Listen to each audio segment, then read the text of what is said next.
Welcome to DWBI Adda channel. Please subscribe for latest training videos. Hello viewers, we are back again with a new concept of PostgreSQL. Due to foreign key check, PostgreSQL restricts inserting data which has no reference on the reference column of parent table. In this session, we will demonstrate how to disable foreign key check and after transaction enable them again. Let's begin the session. Foreign key is a database key that is used to link two tables together.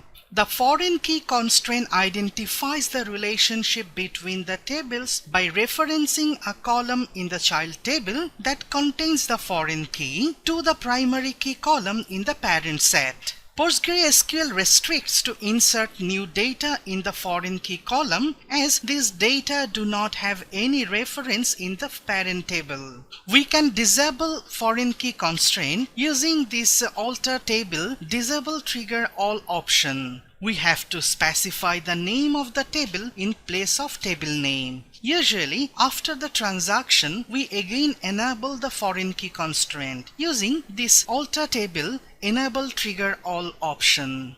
Now we will go to pgadmin and demonstrate a complete example of foreign key check. First, we will create a new table shop list with two columns shop ID and shop name, where shop ID is the primary key. Now we insert some values on it. Let's display the table. So we have created a table shop list which has 3 rows with the ID 1, 2 and 3.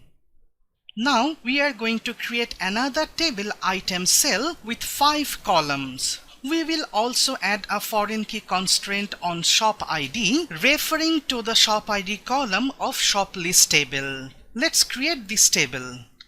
Now we will try to insert this set of values. In the shop list table, we have shop ID 1, 2 and 3. But in the item cell table, we are trying to insert the value with the shop ID 4. Let's execute it. PostgreSQL restricted this insert process with the error violate foreign key constraint. It is also mentioning that shop ID 4 is not available in the shop list table.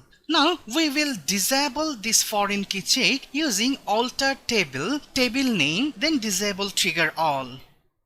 So we have successfully altered the table. Now we will try to insert the same values. Now this time we have successfully inserted these values. Finally, we will enable the foreign key check again using this alter table enable trigger all command. So we have successfully altered the table.